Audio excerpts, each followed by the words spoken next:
ભાઈ એની પત્નીને રેલવે સ્ટેશને મૂકવા જતા હતા. પિયર જતી હતી.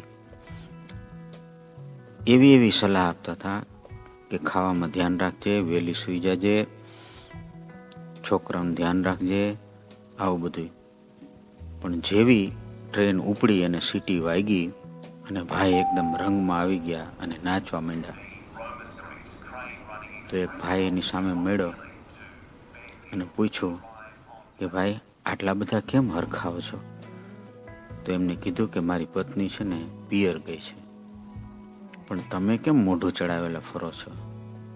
તો ભાઈએ કીધું કે મારે એ આવે છે.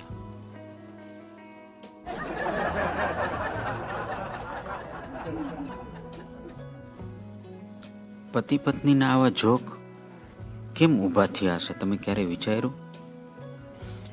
મારા એક મિત્રએ મને કીધું કે બાયડીને બેંકમાં ફેર શું?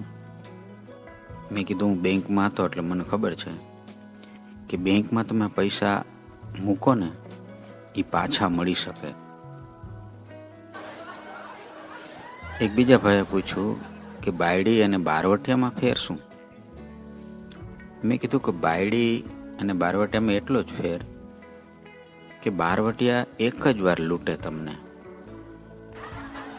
હવે જો આના ઉપરથી એક મનોવિજ્ઞાન હું તમને કહેવા માંગુ છું કે પતિ અને પત્નીના આવા જોક્સ પાછળ આખું મનોવિજ્ઞાન છુપાયેલું છે. BF સ્કિનર કરીને એક મનોવૈજ્ઞાનિક હતો. એને ઉંદર ઉપર પ્રયોગ કર્યા. એક પાંજરાની અંદર ઉંદરને રાખ્યું અને એક લીવર રાખ્યું હતું. એ લીવર ઉપર જ્યારે પણ ઉંદર પગ મૂકે ત્યારે ખાવાનું ઉપરથી પડે. અચાનક એનો પગ અડી ગયો એકવાર અને ઉપરથી ખાવાનું પડ્યું. ફરતા ફરતા બીજી વખત એનો પગ પડ્યો અને ફરીથી ખાવાનું પડ્યું. તો ધીરે ધીરે એને એવી ટેવ પડી ગઈ, જ્યારે પણ ખાવાની ઈચ્છા થાય ત્યારે લીવર ઉપર પગ મૂકે અને ખાવાનું પડે. BF સ્કિનરે એક બીજું પાંજરું રાખ્યું હતું. એની અંદર લીવરની અંદર ઇલેક્ટ્રિકલ કરંટ રાખ્યો હતો. ઉંદર ફરતા ફરતા જ્યારે લીવર ઉપર પગ મૂક્યો અને શોટ લાગ્યો. વળી થોડી વાર પછી ફરતા ફરતા પગ લાગ્યો અને શોટ લાગ્યો. તો ધીરે ધીરે એને એવી ટેવ પડી ગઈ, ત્યાર પછી એને લીવર પર ક્યારેય પગ ન મૂક્યો. આના ઉપરથી એક પ્રિન્સિપલ આવ્યો જેને કહેવામાં આવે છે રિવાર્ડ એન્ડ પનિશમેન્ટ. કોઈ પણ વસ્તુ તમને પનિશમેન્ટ આપો તો એ ધીરે ધીરે નાબૂદ થતી જાય છે.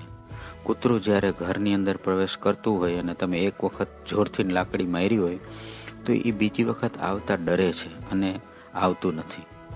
એવી જ રીતના તમે કોઈને કોઈ વસ્તુ આપો, ખાવાની વસ્તુ આપો અને એ ખુશ થઈ જાય ત્યારે એ વારંવાર એને સારું લાગે છે.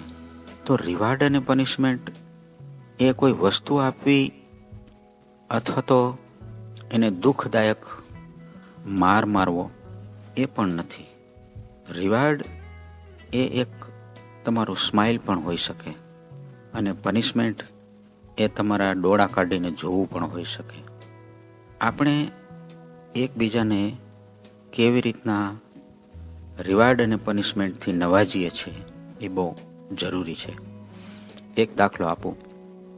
તમે રોજ જીમમાં જતા હોય અને આવીને અરીસામાં જુઓ તો કાંઈ ફેર પડે નહીં. બીજે દિવસે આવીને જુઓ તો કાંઈ બહુ ફેર પડતો દેખાતો નથી. પણ 1-2 મહિના પછી જ્યારે તમારું બોડી કમ્પોઝિશન એનાલિસિસ થાય ત્યારે તમને ખબર પડે કે તમારું 1-2 કિલો ફેટ ઓછું થયું છે, 1 કિલો કે 1.25 કિલો તમારું બોડી માસ ઇન્ડેક્સ વધ્યું છે, તમારો વોટર પર્સન્ટેજ છે એ વધારે ઓછા થયા છે. આ બધું તમને એનાલિસિસ પછી ખબર પડે. એવી જ રીતના રોજે રોજના તમારા વ્યવહારથી, તમારા પતિ પત્નીના એકબીજાના સંવાદથી કે વર્તનથી તમને ખબર પડે કે તમે આગળ 1-2 દિવસમાં તમને કાંઈ ફેર પડતો દેખાશે નહીં, પરંતુ જેમ જેમ સમય જતો જશે લાંબા ટાઈમે એની અંદર ઘણા ફેરફારો તમને જોવા મળશે અને લોકો એકબીજાના પ્રેમમાં બહુ પાગલ પણ થઈ શકે છે અને એકબીજાની નફરતથી જુદા પણ થઈ શકે છે. તો છેલ્લે હું એટલું કહીશ કે આપણો એકબીજા પ્રત્યેનો વ્યવહાર એવો રાખીએ કે જેના કારણે પ્રેમ વધે અને એકબીજાને જેમ જેમ સાચવી શકશું તેમ તેમ આપણું જીવન સાર્થક બનશે. ધન્યવાદ.